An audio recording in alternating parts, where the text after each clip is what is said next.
आज का most powerful session है मिनिमम पीरियड वी फॉर डिसऑर्डरिंग और streaking formwork of slab beam column wall and arch. IS 456 2000 में सिर्फ ऑर्डिनरी पोर्टलैंड सीमेंट के लिए minimum period before disordering of formwork ये बताया था, लेकिन IS 456 का 5th अमेंडमेंट जो 2019 में पब्लिश हुआ है वहां पे ordinary Portland cement and other then ordinary Portland cement मतलब सभी टाइप का सीमेंट के लिए ये डिटेल्स में बता दिया है minimum period before striking of formwork कितना होना चाहिए। सो आप किसी भी टाइप का सीमेंट से कंक्रीट बना लीजिए और कंक्रीट में mineral admixture like fly ash and slag कुछ भी मिक्स कर लीजिए। मैं आज डिटेल्स में बताऊंगा आपको according to IS 456 5th amendment with practical example concrete का कौन कौन सा स्ट्रक्चरल एलिमेंट के लिए minimum period before striking of formwork कितना होना चाहिए, मतलब कितना टाइम छोड़ के शटरिंग खोलना है आपको, ये आज डिटेल्स में डिस्क्राइब करूंगा मैं। फिर से स्वागत है आपको, मैं हूं गौतम, एक सिविल इंजीनियर और आप देख रहे हैं dream planning designing and construction यानी कि DPDC का video lecture series of practical knowledge of civil engineering.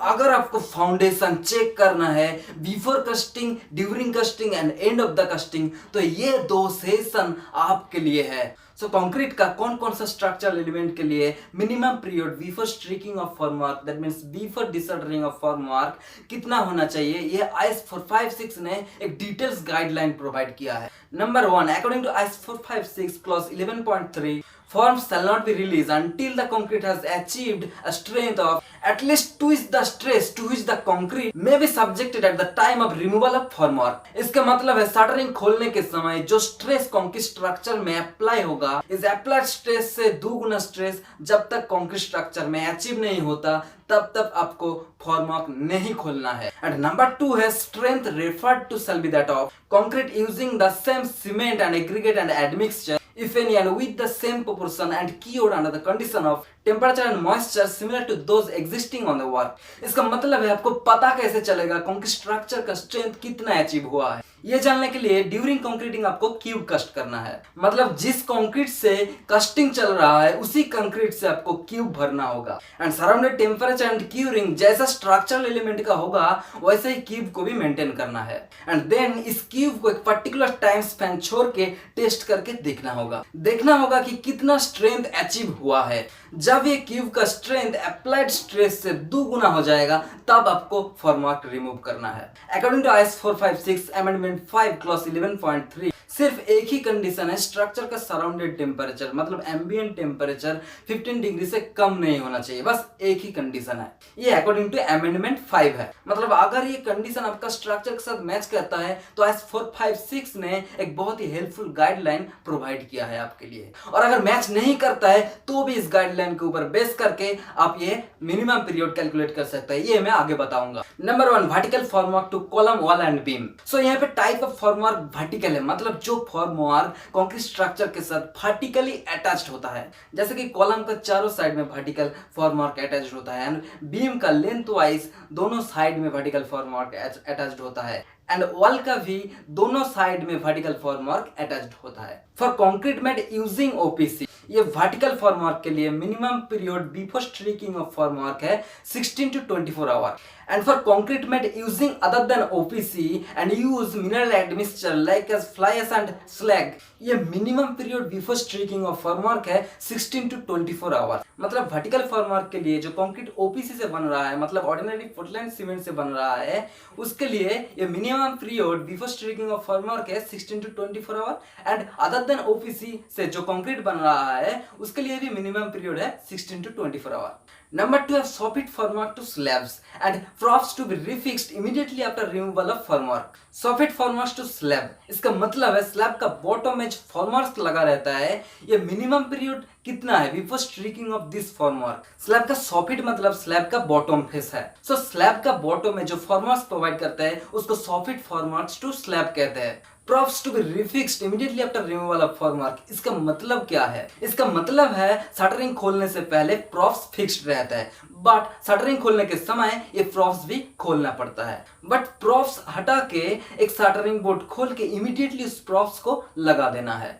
कभी भी ये मत सोचना आप कि पूरा स्लैब का शटरिंग खोल के प्रॉप्स हटा के उसके बाद ही प्रॉप्स लगाना है, ये बिल्कुल रॉन्ग मेथड है। So for concrete using OPC ये minimum period before striking of formwork है 3 days and for concrete using other than OPC ये minimum period before striking formwork है 7 days।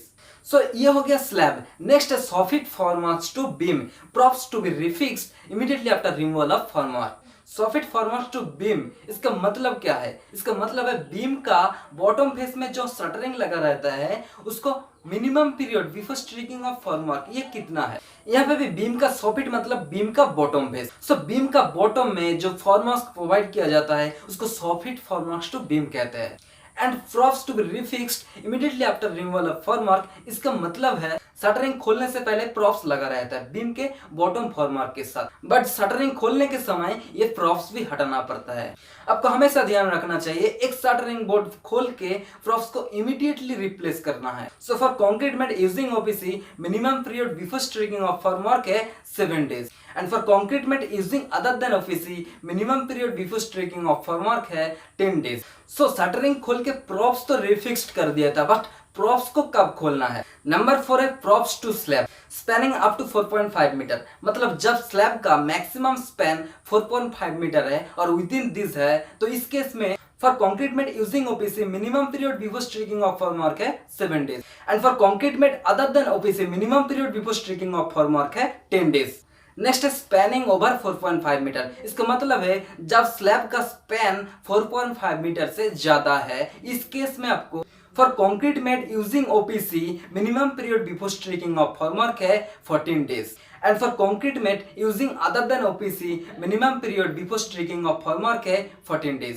सो ये हो गया स्लैब। अब आते हैं बीम एंड आर्च में। Number 5 props to beam and arch spanning up to 6 metre, मतलब जब बीम का स्पैन मैक्सिमम 6 मीटर है और विद इन 6 मीटर है, उस केस में आपको करना है कि for concrete made using OPC minimum period before striking of formwork है 14 days and for concrete made using other than OPC minimum period before striking of formwork है 14 days स्पैनिंग ओवर 6 मीटर, मतलब जब beam and arch का span 6 metre से ज्यादा होगा, इस case में आपको क्या करना है? For concrete made using OPC before striking of formwork है 21 days and for concrete made using other than OPC before striking of formwork है 21 days।